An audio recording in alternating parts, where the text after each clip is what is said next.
seleksi dengan metode CAT, Computer Assisted Test, di mana seleksi rekrutmen tes hanya menghamburkan uang rakyat. Soal-soal tesnya tidak bisa diterapkan dalam proses pembelajaran. Mana janji Presiden Prabowo yang ingin memberikan penghargaan sebesar-besarnya kepada jasa-jasa guru?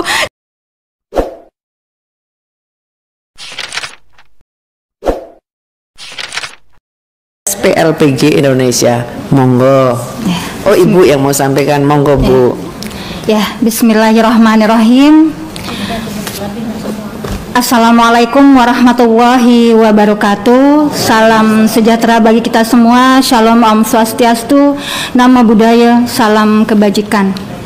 Sebelumnya kami ucapkan banyak terima kasih kepada pimpinan Komisi 10 yang memberikan kesempatan dan peluang kepada kami untuk bisa sampai di titik ini, bisa hadir di sini bersama kawan-kawan kami juga dari organisasi guru yang lainnya. Ini kami sebenarnya bersahabat ya, guru-guru yang lainnya ini, organisasi guru yang lainnya. Memang ada, kita saling beririsan sebenarnya ya, aspirasi dan tuntutannya. Kami ini guru sertifikasi lulusan PLPG yang selama ini belum ada satupun organisasi guru yang menyinggung keberadaan PLPG yang jelas-jelas memiliki senioritas, namun terabaikan dan tersisihkan oleh persaingan yang tidak adil. Selama ini belum ada juga organisasi guru yang menyuarakan aspirasi untuk mengedepankan senioritas dalam pengangkatan ASN guru. IGSS PLPG Indonesia yang didirikan tanggal 26 November 2024 ada sebuah organisasi yang ingin merombak ketiga regulasi pemerintah yang sudah tidak relevan lagi dengan kondisi saat ini.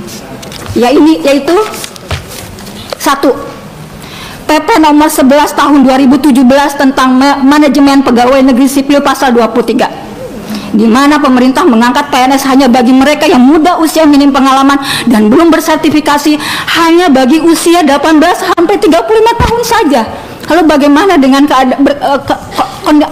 posisi kami yang sudah di atas 35 tahun?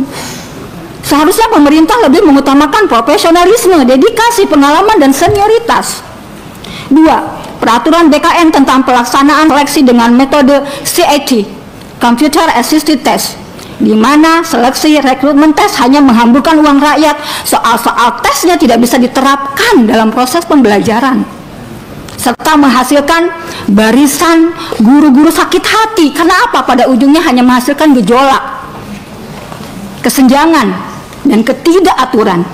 Akibatnya apa? Penataan status guru tidak pernah kunjung selesai. Selalu setiap tahun ada gejolak, karena memang tidak ada penataan, akhirnya tidak terwujud. Nomor 3. Keputusan Menteri Pendayagunaan Aparatur Negara dan Reformasi Birokrasi nomor 348 tahun 2024 tentang mekanisme seleksi P3K berdasarkan skala prioritas. Seharusnya yang menjadi skala prioritas adalah profesionalisme, pengalaman pedagogik yang teruji, dan senioritas. Tapi terasa aneh dengan Kepmen ini ternyata lebih mengedepankan kemampuan kognitif guru minim pengalaman belum bersertifikasi. Tentu kami yang sudah senior ini tidak bisa dong bersaing dengan guru-guru yang baru lulus kuliah. Mereka belum banyak bebannya, karena kalau kami bebannya di rumah tangga segala macam, di sekolah dan lain-lainnya. Yang muda usia, yang baru lulus kuliah, mereka bebannya belum terlalu banyak dengan kami.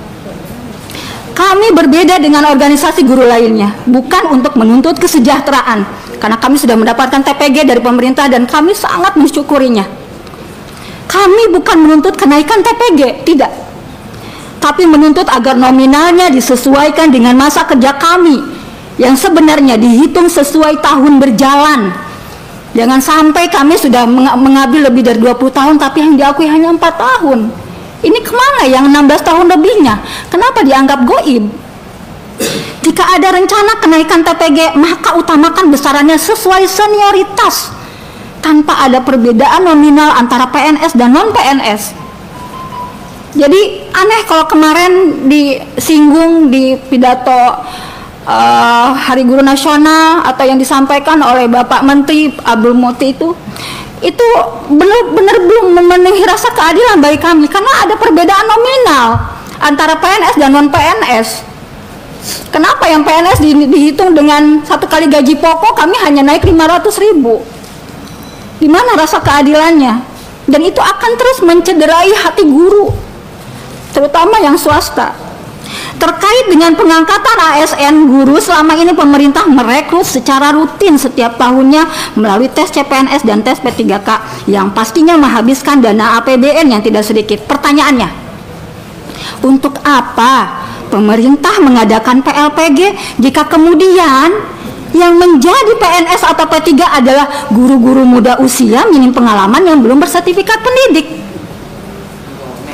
Apakah pemerintah belum cukup untuk menguji kompetensi kami yang telah lulus tes tulis, tes akhir, tes praktek untuk memperoleh sertifikat pendidik guru profesional? Sehingga kenapa harus diuji kembali dengan soal-soal tes CPNS yang sebenarnya nggak aplikatif di ruang kelas? Tidak bisa kita terapkan pada anak-anak sekolah TK, SD, SMP, nggak bisa. Karena itu hanya mengandalkan kemampuan kognitif saja. Mengapa pemerintah tidak memprioritaskan kami yang sudah bersertifikat pendidik lulusan PLPG yang diakui profesionalismenya itu sendiri oleh pemerintah untuk dijadikan ASN guru? Mengapa pemerintah tidak pernah membuka peluang tanpa tes bagi kami dalam pengangkatan ASN guru?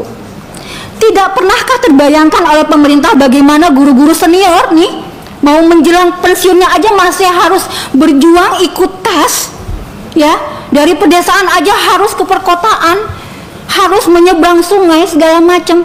Demi apa? Demi sebuah status ASN, karena ingin memperbaiki nasib kehidupannya. Kenapa pemerintah tidak memperhatikan hal seperti itu? Kok tidak ada perasaannya gitu loh? Guru-guru yang sudah menjelang pensiun masih harus ikut tes. Di mana penghargaan pemerintah atas dedikasi dan pengalaman kami? Pemerintah memang membuka pendaftaran ASN guru bagi guru swasta, tapi lagi-lagi itu bukan dikhususkan bagi kami yang sudah senior. Tidak, itu hanya untuk umum, bukan untuk kami yang sudah senior. Mana janji Presiden Prabowo yang ingin memberikan penghargaan sebesar-besarnya kepada jasa-jasa guru yang kepada kami yang sudah lebih tersertifikasi? Kami ini sudah lebih tersertifikasi dibandingkan PPG. Bukankah salah satu syarat dalam jenjang karir selalu mempertimbangkan lama masa kerja sebagai bukti dedikasinya? Semakin lama masa kerja maka kemampuannya akan semakin baik dan tingkat penguasaannya akan pekerjaannya pun akan semakin fasih. Dalam Undang-Undang Sistem Pendidikan Nasional tahun 2003 catat disebutkan bahwa guru mempunyai hak untuk memperoleh promosi dan penghargaan berdasarkan apa? Pengalamannya. Itu tercantum di Undang-Undang Sisdiknas tahun 2003. Lalu apakah undang-undang tersebut tidak berlaku bagi kami? Hadirin peserta rapat yang kami hormati, kami tak habis pikir bagaimana bisa guru senior sudah bersertifikasi, berpengalaman, menjelang pensiun 5 tahun bahkan 2 tahun lagi tertutup peluangnya menjadi PNS hanya karena berdedikasi di swasta yang notabene di bawah yayasan sosial. Sebaliknya, guru yang baru mengajar 5 tahun bahkan baru lulus kuliah, masih minim pengalaman, belum bersertifikasi, masih sangat lama pula masa pensiunnya, justru berpeluang lebih besar menjadi PNS hanya karena mengajar di negeri, hanya karena mengajar di negeri baru 2 tahun. Di mana implementasi Undang-Undang Sisdiknas yang menyebutkan bahwa guru mempunyai hak untuk memperoleh promosi dan penghargaan berdasarkan pengalaman dan dedikasinya? Apakah sertifikat pendidik dan pengalaman kami masih kurang layak untuk dipertimbangkan sehingga harus kalah oleh kemampuan kognitif guru muda usia, padahal pengalaman pedagogik lebih utama dan amat dibutuhkan dalam proses pembelajaran? Kami yakin semua pihak sepakat bahwa pertimbangan masa kerja atau pengalaman adalah bagian dari sebuah tahapan yang Ya izin Ibu, karena nanti juga masih harus ada satu lembaga yang menyampaikan pendapat. Dari awal sampai ini tadi sebenarnya materinya sudah kita tangkap. Baik. Ya, mengerucut kepada bagaimana persoalan senioritas, kemudian persoalan usia dan yang lain. Jadi boleh dipercepat ya Bu ya. Kami beri waktu lagi 3 menit, baru nanti akan berganti kepada dari mana Bu? Yang forum guru swasta. Minta waktu mungkin sebentar. Ya, jadi kami bukan guru honorer, kami ini guru bersertifikasi ya Bunda ya gitu ya. Kami sudah mengabdi lebih dari 20 tahun gitu ya. Kami hanya ingin menagih janji Presiden Prabowo untuk memberikan penghargaan yang sebesar-besarnya, dan Bunda harus tahu bahwa ini kami anggota di EGSS ini sudah lebih dari 1.000 anggota ya, ada dari 12 provinsi. Itu kami lampirkan data anggotanya di belakang paparan ini, makanya ini agak sedikit tebal karena memang kami lampirkan biar itu memang menjadi data valid gitu ya, bahwa kami itu bukan hanya dari Banten.